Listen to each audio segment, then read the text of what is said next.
నమస్తే. Shaft Academy of Media Arts news reading and anchoring కోర్స్కి స్వాగతం. నేను డాక్టర్ చిలకమర్రి నటరాజ్. మనం ఈ న్యూస్ రీడింగ్ అండ్ యాంకరింగ్ కోర్స్లో డిఫరెంట్ సబ్జెక్ట్స్ని ఒక్కొక్క మాడ్యూల్లో ఎలాబొరేటెడ్గా డిస్కస్ చేసుకుంటూ వస్తున్నాం. అసలు హిస్టరీ దగ్గర మొదలుపెట్టి అసలు యాంకరింగ్ అంటే ఏంటి, యాంకరింగ్ హిస్టరీ ఎక్కడ స్టార్ట్ అయ్యింది, న్యూస్ రీడింగ్ ఎక్కడ స్టార్ట్ అయింది, ఇట్లా మనం ఒక్కొక్కటి హిస్టారికల్ ప్రాసెస్, తర్వాత ప్రాక్టికల్గా ఏమేం చెయ్యాలి, రేపొద్దున ఇండస్ట్రీలోకి వెళ్ళినప్పుడు కానీ ఒక టీవీ కానీ ఒక న్యూస్ కానీ మనం ప్రజెంట్ చేసే ప్రాసెస్లో ఏమేమి జాగ్రత్తలు తీసుకోవాలి, వాయిస్ అండ్ స్పీచ్కి సంబంధించి ఏంటి, ఇట్లా ఒక్కొక్క సబ్జెక్టు తీసుకొని మనం ఎలాబొరేటెడ్గా డిస్కస్ చేసుకుంటూ వస్తున్నాము. ప్రతి సబ్జెక్టు మనం ప్రాక్టికల్గా చేసే ప్రాసెస్ని ఇక్కడ థియరిటికల్గా నేర్చుకుంటున్నాం. దాన్ని మీరు ప్రాక్టికల్గా ఎట్లా అప్లై చేయాలో మిమ్మల్ని మీరు ప్రాక్టీస్ చేసుకోవడానికి వీలుగా కొన్ని సజెషన్స్ ఇస్తూ మనం ఈ కోర్సుని కంటిన్యూ చేస్తున్నాం. ఇవాళ ఈ మాడ్యూల్లో మనం టైప్స్ ఆఫ్ న్యూస్, రేపు ఇంకొక మాడ్యూల్లో మనం టైప్స్ ఆఫ్ యాంకరింగ్ మాట్లాడుకుంటాం. ఇవాళ టైప్స్ ఆఫ్ న్యూస్, అసలు న్యూస్ ఎన్ని రకాలుగా మనం చేసే ప్రాసెస్ ఉంటుంది, దీని గురించి వాళ్ళ డిస్కస్ చేసుకోవడానికి ట్రై చేద్దాం. జనరల్గా ఇన్సిడెంటల్, ఒక సంఘటనకు సంబంధించిన న్యూస్, ఎక్కడో ఏదో జరిగింది, అది ఇలా జరిగింది, ఎందుకు జరిగింది, దానికి సంబంధించిన బ్యాక్గ్రౌండ్ ఏంటి, ఎలా జరిగింది, ఎప్పుడు జరిగింది, వీటన్నిటికి సంబంధించిన టోటల్ ఇన్ఫర్మేషన్ని ప్రేక్షకులకి మనం అందజేయడానికి ట్రై చేస్తాం. జనరల్గా ఈ ఇన్సిడెంటల్ బేస్ న్యూస్ని ఎవరు ముందు పబ్లిష్ చేస్తే, ఎవరు ముందు బ్రాడ్కాస్ట్ చేస్తే వాళ్ళకి ఎక్కువ టీఆర్పీ వచ్చే అవకాశాలు ఉంటాయని ప్రతి వాళ్ళు వెయిట్ చేస్తుంటారు. స్పెషల్ న్యూస్, దీన్ని ఇంకొక ప్రాసెస్లో మనం తర్వాత మళ్ళీ లాస్ట్ మాట్లాడుకుంటాం. ఈ ఇన్సిడెంట్స్ కోసం వెయిట్ చేస్తుంటారు అనమాట. రైట్.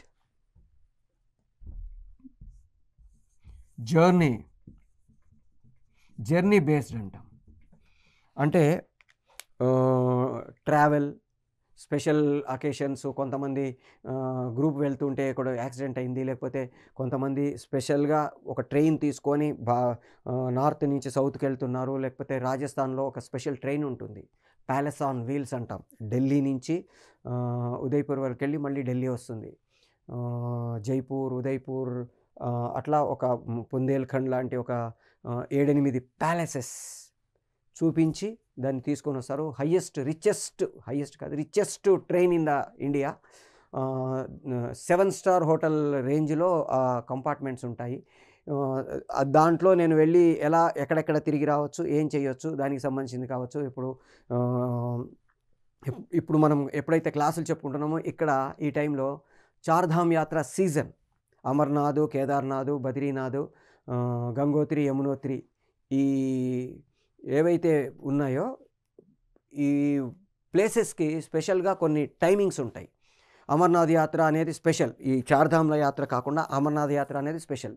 చార్ధామ్ యాత్రలో బద్రీనాథ్, కేదార్నాథ్, గంగోత్రి, యమునోత్రి 4 ఉంటాయి. అట్లాగే అమర్నాథ్ స్పెషల్. వీటిని ఎప్పుడు ఓపెన్ చేస్తారు, ఎలా రీచ్ కావాలి, వాటికి సంబంధించిన కొంచెం ఇన్ఫర్మేషన్ కూడా మనం ప్రేక్షకులకి అప్పుడప్పుడు అందజేయడానికి ట్రై చేస్తాము. ఆ వెళ్ళే ప్రాసెస్లో కొన్ని జాగ్రత్తలు ఎలా తీసుకోవాలి, వాటికి సంబంధించిన ఇన్ఫర్మేషన్ ఇవ్వడానికి ట్రై చేస్తాము. అక్కడ పరిస్థితులు ఎలా ఉన్నాయో మధ్యలో వీళ్ళకి అందించడానికి ట్రై చేస్తాము. స్పెషల్ టూర్ ప్యాకేజెస్, ఇప్పుడు హజ్ యాత్ర ఉంది.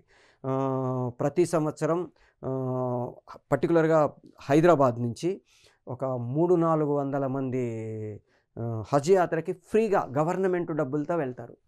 సో గవర్నమెంట్ ఎప్పుడెప్పుడు వాళ్ళకి సబ్సిడీ ఇస్తుంది, ఎలా రిపోర్ట్ చేసుకోవాలి, ఎలా బుక్ చేసుకోవాలి, వాళ్ళని ఎలా కలవాలి, ఏం చేయాలి, ఇవన్నీ మనం ఈ ట్రావెల్ లేదా జర్నీ బేస్డ్ న్యూస్లలో మనం వాళ్ళకి ఇన్ఫర్మేషన్ ఇస్తాము. అట్లా జెరూసలేం యాత్ర వాళ్ళకి కొన్ని స్పెషల్ రాయితీలు ఇస్తారు.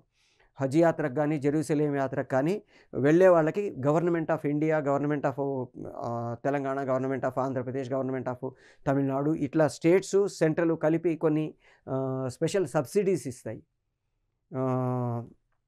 వాళ్ళకి తక్కువ ధరకి పంపించడము, అక్కడ అకామిడేషన్ చూసుకోవడం, ఇట్లాంటివన్నీ అంటే వాళ్ళకి సంబంధించిన బోర్డ్స్ ఏవైతే ఉన్నాయో వాళ్ళు సపోర్ట్ చేస్తారు. వాళ్ళు ఎక్కడ బుక్ చేసుకోవాలి, అవన్నీ ఆ ఇన్ఫర్మేషన్ అంతా మనము వీటిల్లో ఇవ్వడానికి ట్రై చేస్తాం. అట్లాగే కొన్ని స్పెషల్ ఇవి ఉంటాయి, వాటిని ఆ అకేషనల్ టూర్స్. ఇప్పుడు శబరిమలై ఉంది, శబరిమలైలో మన కరెక్ట్గా సంక్రాంతి రోజు అక్కడ మకర జ్యోతి వస్తుంది, దానికి వెళ్ళే భక్తులు ఎలా వెళ్తున్నారు, తిరుపతి ఎలా వెళ్తారు, ఆ ప్రాసెస్కి సంబంధించిన కొంత ఇన్ఫర్మేషన్ని మనం ప్రేక్షకులకి ఈ న్యూస్ బులెటిన్స్ ద్వారా అందించడానికి ట్రై చేస్తాం. వాటిని మనం జర్నీ బేస్డ్ అంటాం.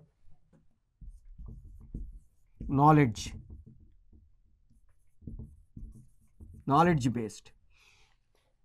అంటే ఒక స్పెసిఫిక్ కొత్త ఆవిష్కరణలు కావచ్చు, లేకపోతే నోబెల్ ప్రైజ్ లాంటివి కావచ్చు, లేకపోతే ఒక స్పెసిఫిక్‌గా ఇస్రో రాకెట్స్‌ని పంపించడం కావచ్చు. అంటే ఒక నాలెడ్జ్‌కి సంబంధించిన ఇన్ఫర్మేషన్‌ని ప్రేక్షకులకి ఇవ్వడానికి మనం చేసే బులెటిన్స్ ఏవైతే ఉంటాయో వాటిని మనం నాలెడ్జ్ బేస్డ్ న్యూస్ బులెటిన్స్ అంటాము. ఒక ఉదాహరణకి ఇప్పుడు మ్యాథమెటిక్స్ ఒలింపియాడ్‌లో ఒక చిన్న అబ్బాయి గోపియో అతని పేరేదో ఉంటుంది, కరీంనగర్‌కి సంబంధించిన అబ్బాయి Guinness book of world record సాధించాడు. అతను క్యాలిక్యులేటర్‌లో మనం రెండు సార్లు ఇంటూ కొడితే ప్లస్ కొడితే అది ముందుకెళ్తుంది. అంటే 11 + 11 + 11 + 11 ప్లస్ కొట్టుకుంటూ వెళ్ళిపోతే చాలు. ప్లస్ కొడితే అది 11 + 11 + 11 + 11 + 11 లేదా 4 + 4 + 4 + 4 ప్లస్ 4, 8, 16 4, 8, 12, 16, 24 ఇలా ఉంటుంది. మనం 2 సార్లు ప్లస్ చేసుకుంటూ పోయేసరికి అంటే మనము 8 స్టెప్స్‌కెళ్ళేసరికి ఆ అబ్బాయి 13 స్టెప్స్‌కెళ్ళిపోతాడు. మనం 15 స్టెప్స్‌కెళ్ళేసరికి దాదాపు 27 స్టెప్స్‌కెళ్ళిపోతాడు ఆ అబ్బాయి. అంత ఫాస్ట్‌గా అంటే క్యాలిక్యులేటర్ కంటే వేగంగా మ్యాథమెటిక్స్ చేస్తాడు. ఇలాంటి వాళ్ళకి సంబంధించిన నాలెడ్జ్‌కి సంబంధించిన ఇన్ఫర్మేషన్, ఒక కొత్త ఆవిష్కరణ ఏదో కనుక్కున్నారు. ఇప్పుడు నిన్న చాందీపూర్ నుంచి ఒక లాంగ్ రేంజ్ మిస్సైల్‌ని డీఆర్‌డీఓ వాళ్ళు లాంచ్ చేశారు. అది ఏంటి? దానికి సంబంధించినదేంటి? అవి మనం అనలైజ్ చేయడానికి ట్రై చేస్తాం. ఇట్లాంటి న్యూస్ అన్నిటిని మనం నాలెడ్జ్ బేస్డ్ న్యూస్ అంటాము. తర్వాత నేషనల్ జియోగ్రఫిక్ ఛానల్ లాంటి వాటిలల్లో యానిమల్స్‌కి సంబంధించినవి, వాటి జీవన విధానానికి సంబంధించినవి, కొత్త ఆవిష్కరణలు ఏమైనా జరిగాయనుకోండి, వాటిని కూడా మనం న్యూస్‌లో కలిపి చెప్పడానికి ట్రై చేస్తాము. ఉదాహరణకి ఒక 20 ఏళ్ల క్రితం ఒక స్పెషల్ నేషనల్ జియోగ్రఫీ ఛానల్‌లో ఒక స్పెషల్ ప్రోగ్రామ్ వచ్చింది. సీతాకోకచిలుకల మీద. భారతదేశంలో మధ్యప్రదేశ్ ప్రాంతంలో ఉండే అడవిలో సీతాకోకచిలుకలు దాదాపుగా మే, జూన్ ప్రాంతంలో కొన్ని లక్షల సీతాకోకచిలుకలు, అంటే వర్షాకాలం స్టార్ట్ అయ్యి అలా చిగుళ్ళొచ్చే టైంకి కొన్ని వేలు కాదు, వందలు కాదు, లక్షల సీతాకోకచిలుక, అంటే దాదాపు ఒక 30-40 లక్షల సీతాకోకచిలుకలు దాదాపు ఒక 1.5 2 అవర్స్ స్పాన్లో మొత్తం వాటి గూళ్ళనన్నీ చీల్చుకొని బయటకు వచ్చేసి అలా ట్రావెల్ చేస్తూ అరేబియా ప్రాంతంలో ఒక ఫారెస్ట్ దగ్గర ఆగుతాయి. ఇక్కడి నుంచి ఇక్కడికి వాటికి ట్రావెల్ చేయడానికి దాదాపు ఒక 3 to 4 months పడుతుంది. ఇక్కడికి వెళ్ళిపోయి ఈ 4 months దగ్గర ఇక్కడ ఆగిపోయి అక్కడ చిగుళ్ళు తిని అక్కడ మన గుడ్లు పెట్టి చచ్చిపోతాయి. ఈ సీతాకోకచిలుకల గుడ్లు అవి పెరిగి లార్వాలయ్యి, ప్యూపాలయ్యి, ఆకులు తినేసి అవన్నీ గూళ్ళు కట్టుకొని మళ్ళీ నిద్రపోయి ఇక్కడ నెక్స్ట్ జనరేషన్ కంటిన్యూ అవుతుంది. ఇక్కడి నుంచి వచ్చిన జనరేషన్ ఇక్కడ చనిపోతుంది. దాని తర్వాత ఇక్కడి నుంచి మళ్ళీ 6 months తర్వాత ఇంకొక జనరేషన్ స్టార్ట్ అయ్యి గుడ్లు మళ్ళీ బయటకు వచ్చే కొన్ని లక్షల సీతాకోకచిలుకలు మళ్ళీ ఇలా ట్రావెల్ చేసి మెక్సికన్ ఏరియాలో ఉండే ఫారెస్ట్ దగ్గరికి వెళ్ళిపోతాయి. అక్కడ అవి గుడ్లు పెట్టి చచ్చిపోతాయి. ఆ నెక్స్ట్ జనరేషన్ గుడ్లు మళ్ళీ పెరిగి లార్వాలయ్యి, ప్యూపాలయ్యి, గొంగళి పురుగులాగా గూళ్ళు కట్టేసుకొని సెటిల్ అయిపోయి మళ్ళీ అవి నెక్స్ట్ జనరేషన్ బయలుదేరి మళ్ళీ ఇక్కడికి వచ్చి ఇక్కడ గుడ్లు పెట్టి ఇక్కడ చచ్చిపోతాయి. ఆ నెక్స్ట్ జనరేషన్ బయలుదేరి మళ్ళీ ఇక్కడికి వచ్చి మళ్ళీ ఇక్కడ గుడ్లు పెట్టి చచ్చిపోతాయి. ఇది ఒక సైకిల్. అంటే దాదాపుగా ఇక్కడి నుంచి మళ్ళీ ఇక్కడికి చేరడానికి 2.5-3 ఏళ్ళు పడుతుంది. దాదాపుగా 2 years, 6 months అంటే దాదాపుగా 2 సంవత్సరాల తర్వాత దాని ఒరిజినల్ ప్లేస్కి దాని 2, 3, 4, 5వ జనరేషన్ సీతాకోకచిలుకలు ఇక్కడికి వస్తాయి. ఇదంతా నేషనల్ జియోగ్రఫిక్ ఛానల్ వాళ్ళు దాదాపుగా ఒక 12 సంవత్సరాలు రీసెర్చ్ చేసి ఈ ప్రోగ్రామ్ అంతా ఒక 2 సంవత్సరాలు అబ్జర్వ్ చేసి 2 సంవత్సరాల తర్వాత వాటిని డాక్యుమెంటేషన్ స్టార్ట్ చేసి ఆ డాక్యుమెంటేషన్ అంతా కంప్లీట్ చేసి మళ్ళీ ఇంకొక 2 సంవత్సరాలు, ఆ తర్వాత ఇంకొక 2 సంవత్సరాలు దాన్ని మళ్ళీ కన్ఫర్మ్ చేసుకొని, అంటే 6 సంవత్సరాల తర్వాత కన్ఫర్మ్ అయిపోయిన తర్వాత ఇప్పుడు 8వ సంవత్సరంలో దాన్ని ఇలా జరుగుతుంది అని ఒక డాక్యుమెంటరీ చేశారు. ఆ డాక్యుమెంటరీ చేసిన ఏదైతే ఉందో అది నేను నేషనల్ జియోగ్రఫిక్ ఛానల్లో చూశాను. దాన్ని ఈటీవీ వాళ్ళు ఒక న్యూస్ దాంట్లో ఈ మధ్య కాలంలో ఒక గొప్ప విషయం వెలుగులోకి వచ్చింది. మనం వలస అంటుంటాం కదా! ఆ వలస ఎలా జరుగుతుంది? ఎక్కడో నైబీరియా ప్రాంతంలో ఉండే పక్షులు మన హుస్సేన్ సాగర్ దగ్గరికి, తర్వాత ఇక్కడ లో తెలంగాణకి, ఆంధ్రప్రదేశ్‌కి కొల్లేరు దగ్గరికి, తర్వాత తెలంగాణలో ఉండే కొన్ని సరస్సులకి నైబీరియా నుంచి వలస వస్తాయి పక్షులు. మళ్ళీ వెళ్తాయి. అవి వచ్చినప్పుడు ఒక న్యూసు అది చేసి వలస ప్రారంభమైన నైజీరియా పక్షులు అని ఒక చిన్న బులెటిన్ ఏస్తాం. ఇలాంటి వాటినన్నిటిని మనము ఈ నాలెడ్జ్ బేస్డ్ వాటిలలో యాడ్ చేసుకుంటాము.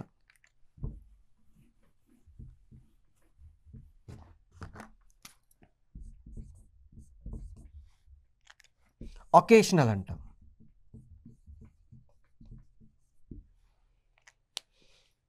ఇన్సిడెంట్‌కి, అకేషనల్‌కి తేడా ఏంటి? ఇన్సిడెంట్ అంటే ఎప్పుడైనా జరగవచ్చు, ఎక్కడైనా జరగవచ్చు. ఆ ఇన్సిడెంట్ మాత్రమే. అకేషన్ అనేది రొటీన్‌గా, రెగ్యులర్‌గా జరుగుతూ ఉంటుంది. సెలబ్రిటీస్ బర్త్‌డేస్ కావచ్చు, లేకపోతే ఒక పండగలు కావచ్చు, లేకపోతే ఏదైనా అవార్డు ఫంక్షన్స్ కావచ్చు, లేకపోతే ఏదైనా ఈవెంట్స్ కావచ్చు. వాటిని బేస్ చేసుకొని జరిగే న్యూస్ ఏవైతే ఉంటాయో వాటిని మనం అకేషనల్ న్యూస్ అంటాము. ప్రతి సంవత్సరం ఇప్పుడు ఆస్కార్ అవార్డ్స్ జరుగుతాయి. ఆస్కార్ అవార్డ్స్ జరుగుతున్నాయి అనగానే మొదలెడతారు. నామినేషన్స్ ఎక్కడ మొదలయ్యాయో దగ్గర నుంచి న్యూస్ మధ్యలో న్యూస్ ఇస్తూ నామినేషన్స్ ముగిసినాయి. ఫలానా రోజు ఆస్కార్ అవార్డ్స్ ఇన్ని గంటలకు ఉంటాయి. ఇలా ఎస్టాబ్లిష్ చేస్తాం. అట్లాగే ఐపీఎల్ కావచ్చు, లేకపోతే ఎనీ ఒక స్పెసిఫిక్ ఏవైతే రెగ్యులర్‌గా జరిగే ఈవెంట్స్ కానీ, అకేషన్స్ కానీ ఉంటాయో వాటిని బేస్ చేసుకొని మనం న్యూస్‌ని మనం పబ్లిష్ చేయడానికి ట్రై చేస్తాము. వాటన్నిటిని మనం అకేషనల్ న్యూస్ అంటాము. Political news.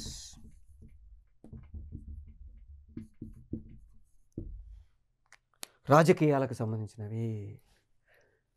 చంద్రబాబు నాయుడు గారిని అరెస్ట్ చేశారు, కవిత గారిని అరెస్ట్ చేశారు, కేజ్రీవాల్ గారిని అరెస్ట్ చేశారు, లేకపోతే ఎలక్షన్స్ వచ్చాయి, లేకపోతే ప్రమాణ స్వీకారాలు, రేవంత్ రెడ్డి గారు ప్రమాణ స్వీకారం చేశారు. అట్లా డిఫరెంట్ రెగ్యులర్‌గా మనకి ప్రతిరోజు భారతదేశంలో ఏమేమి పొలిటికల్ చేంజెస్ జరుగుతున్నాయో తెలుసుకోవాలని ప్రతి ప్రేక్షకుడు అనుకుంటాడు. 90% ఆఫ్ ది ఫస్ట్ ఓపెనింగ్‌లో ఈ ప్రోగ్రామ్ ఇంట్రడక్షన్‌లో నేను చెప్పినట్టుగా ప్రతి అంటే మనం ఒక న్యూస్ ఛానల్‌లో పబ్లిష్ చేసే న్యూస్‌లో 90% ఆఫ్ ది న్యూస్ ఈ పాలిటిక్స్‌కి సంబంధించినవి ఉంటాయి. ఎందుకంటే మనందరి జీవితాలకు సంబంధించినవి ఆ పాలిటిక్స్ కాబట్టి పొలిటికల్ న్యూస్ ఏ రాష్ట్రాల్లో ఏమేమి జరుగుతున్నాయి, ఏ పొలిటికల్ పార్టీలు ఏం చేస్తున్నాయి, ధర్నాలు ఎక్కడ జరుగుతున్నాయి, ఇంకేం జరుగుతుంది, ఏ రాజకీయ నాయకులు ఏం చేస్తున్నారు, వాళ్ళ ఎలక్షన్స్ ప్రచారం ఎట్లా ఉంది, లేదా వాళ్ళకి ఏమైనా స్పెషల్ అకేషన్స్ ఉన్నాయా, ఏదైనా పథకాలు ప్రకటించారా, వీటన్నిటికి ఇప్పుడు అమ్మ ఒడి అన్నారు, లేకపోతే కళ్యాణ లక్ష్మి అన్నారు, ఇట్లాంటివి ఏమన్నా కొత్తవి 6 గ్యారెంటీలు అన్నారు, ఇట్లాంటివి ఏమన్నా కొత్తవి అనౌన్స్ చేస్తున్నారా, వాళ్ళు ఏం చేస్తున్నారు, ఈ పొలిటికల్ లీడర్ ఫలానా చోట సభ పెట్టారు, వాళ్ళు ఇది మాట్లాడారు, ఇవి మనం పబ్లిష్ చేయడానికి ట్రై చేస్తాము, బ్రాడ్కాస్ట్ చేయడానికి ట్రై చేస్తాము. ఇక్కడ మనకి ఈ జనరల్గా ఏమైపోతుందంటే ఈ పొలిటికల్ న్యూస్ దగ్గరికి వచ్చేసరికి పాలసీ ఆఫ్ ది ఛానల్ అనేది ఒకటి యాడ్ అయ్యి కొంత బయాస్డ్ అయ్యే అవకాశాలు ఉంటాయి. అలా కాకుండా జనరల్గా అంటే ఒక జర్నలిస్ట్గా మనం ఒక న్యూస్ రీడర్గా, ఒక యాంకర్గా మనం ప్రోగ్రామ్స్ని ప్రజెంట్ చేయాలనుకున్నప్పుడు 90% ఫోర్త్ ఎస్టేట్ అంటాము. మనకి భారతదేశంలో ఉండే 4 ఎస్టేట్స్, ఒక లా అండ్ ఆర్డరు అంటే లా, తర్వాత పోలీస్, పొలిటికల్ అండ్ జ్యుడిషియరీ, ఈ 4 దాంట్లో మీడియా అనేది ఫోర్త్ ఎస్టేట్ అంటాం. ఈ 4 మీడియా అనేది one of the most important pillar ఈ 4 వ్యవస్థల్లో. ఎందుకు ఇంపార్టెంట్ పిల్లర్ అంటే మిగతా 3 కూడా వాటి పరిధిల్లోనే పనిచేయాలి, వాటి లిమిటేషన్స్ ఉంటాయి.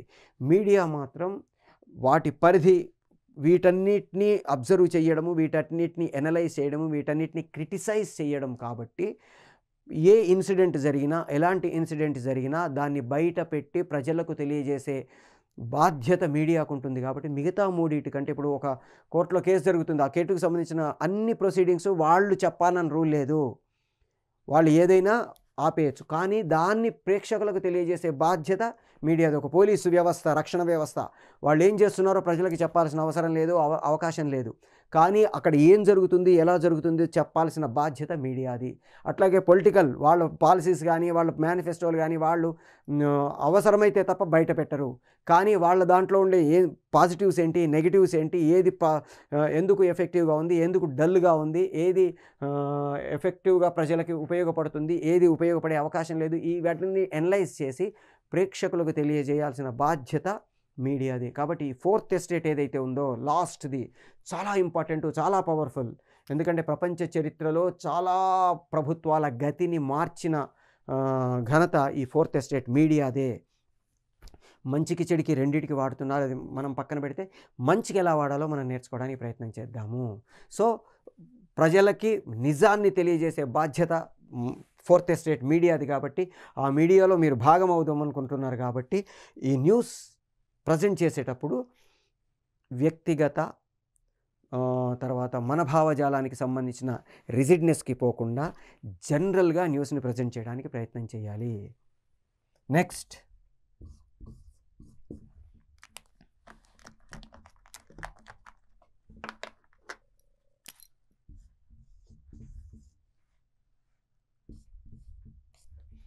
Religious, regional news. Religious news, regional news, దీనికి సంబంధించినవి మనం ఈ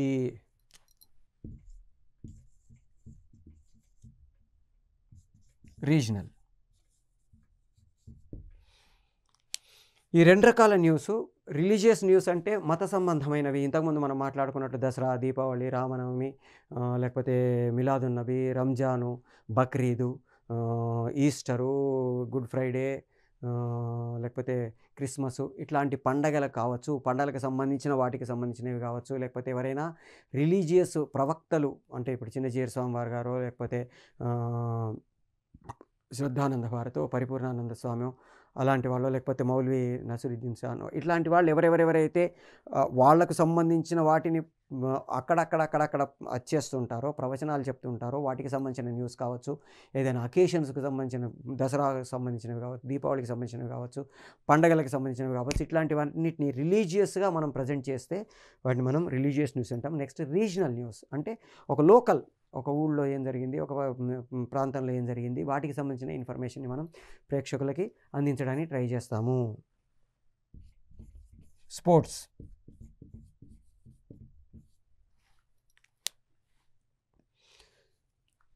ఐపీఎల్, క్రికెటు, లేకపోతే ఒలింపిక్, ఏషియాడు, ఇట్లాంటి స్పోర్ట్స్కు సంబంధించిన న్యూస్. బాక్సింగ్ జరిగింది, లేకపోతే పరుగు పందాలు జరిగాయి, లేకపోతే జావలిన్ త్రో జరిగింది. ఇప్పుడు మొన్న జావలిన్ త్రోలో ఒక గోల్డ్ మెడల్ తీసుకొచ్చారు, ఆర్చరీలో గోల్డ్ మెడల్ తీసుకొచ్చారు. ఇట్లాంటి ఏదైతే స్పోర్ట్స్కు సంబంధించిన న్యూస్ ఉందో, ఐపీఎల్ ప్రతిరోజు ముంబై గెలిచిందా, కలకత్తా గెలిచిందా, చెన్నై గెలిచిందా, బెంగళూరు గెలిచిందా, న్యూస్లో ఒక స్పెషల్ న్యూస్ ఈ స్పోర్ట్స్కి సంబంధించింది ఇస్తాము. అట్లాగే స్పోర్ట్స్ పర్సన్స్కి సంబంధించిన వ్యక్తిగత విషయాలు కావచ్చు, లేకపోతే వాళ్ళకి సంబంధించిన అకేషనల్ కావచ్చు, లేకపోతే వాళ్ళకి ఏదైనా అవార్డ్స్, రివార్డ్స్ రావడం కావచ్చు, ఇట్లాంటికి సంబంధించిన టోటల్ ఇన్ఫర్మేషన్ అంతా మనం ఈ స్పోర్ట్స్ న్యూస్లో ఇవ్వడానికి ట్రై చేస్తాము. Last but not the least, technical.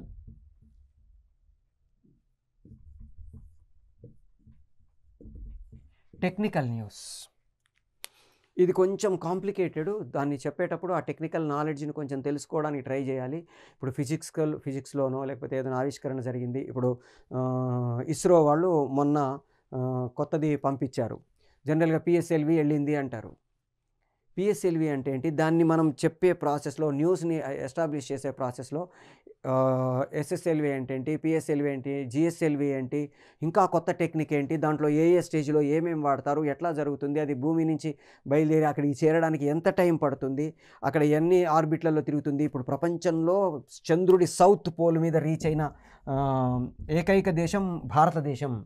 దానికంటే మనకంటే ముందు కంప్లీట్ చేయాలని రష్యా ట్రై చేసింది, ఫెయిల్ అయిపోయింది. కేవలం భారతదేశం మాత్రమే చంద్రుడి సౌత్ పోల్కి మన దీన్ని పంపించగలిగాము. ఇప్పుడు అట్లాగే లూనార్ లైన్కి పంపించిన ఆదిత్య L1 అది కూడా కేవలం భారతదేశం మాత్రమే సాధించిన విజయం. ఇవన్నీ ఏంటంటే టెక్నికల్గా అసలు లూనార్ అంటే ఏంటి, పిఎస్ఎల్వి ఏంటేంటి, జిఎస్ఎల్వి అంటే ఏంటి, ఈ బేసిక్స్ కొన్ని మనం న్యూస్ని రాసేవాళ్ళం కావచ్చు, చేసేవాళ్ళం కావచ్చు, చెప్పేటప్పుడు కానీ కొన్ని బేసిక్ తెలుసుకోగలిగితే, ఇప్పుడు ఉదాహరణకి అక్కడ లాంచింగ్ జరుగుతుంటుంది శ్రీహరికోట నుంచి, షార్ నుంచి, సతీష్ ధావన్ రీసెర్చ్ సెంటర్ నుంచి ఒక శాటిలైట్ని పంపిస్తున్నారు. ఒకేసారి 100 శాటిలైట్లను పంపించిన ఏకైక దేశం భారతదేశం. ఈ న్యూసు మామూలుగా చెప్పేసిన దానికంటే స్పెషాలిటీ ఏంటి? దీనికంటే ముందు ఏ ఏ దేశాలు హైయెస్ట్ పంపించినవి ఉన్నాయి? ఎంత వెయిట్‌ని పంపించాయి? ఇక్కడ పంపించిన వాటిలలో ఎక్కువ వెయిట్ ఏమున్నాయి? తక్కువ వెయిట్ ఏమున్నాయి? అవి ఎంతవరకు ఆర్బిటరీ దగ్గరికి వెళ్తాయి? ఎక్కడెక్కడ అవేమేం వర్క్స్ చేస్తాయి? దీనికి సంబంధించిన బేసిక్ నాలెడ్జ్‌ని మనం తెలుసుకోగలిగితే ఈ న్యూస్‌ని చెప్పేటప్పుడు మనకు ఒక ఎఫెక్టివ్‌గా ఉంటుంది. ఉదాహరణకి అక్కడ ఎక్కడైతే శాటిలైట్ లాంచ్ చేస్తున్నారో దాని ప్లేస్లో మన రిప్రజెంటేటివ్, మనం ఏదైతే న్యూస్ ప్రజెంటర్ అంటున్నామో వాళ్ళు అక్కడ ఉంటారు.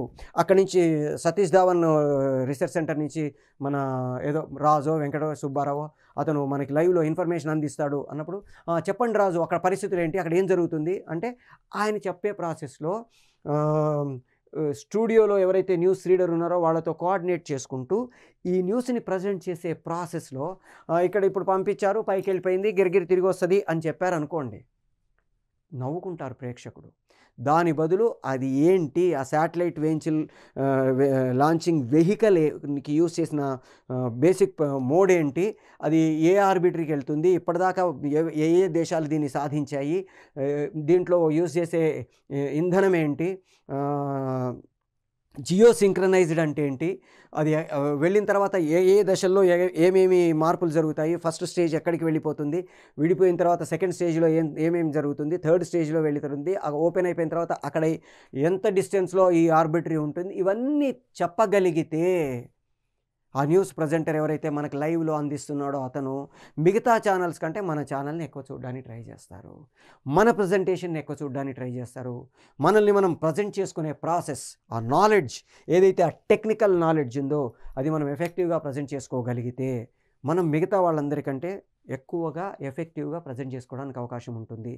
సో ఇన్ని రకాల న్యూస్లు ఉంటాయి. మనం ఇన్ని రకాల న్యూస్ల్లో మనం జనరల్గా కాంబోస్ అంటాం. 90% కాంబోసే నడుస్తాయి.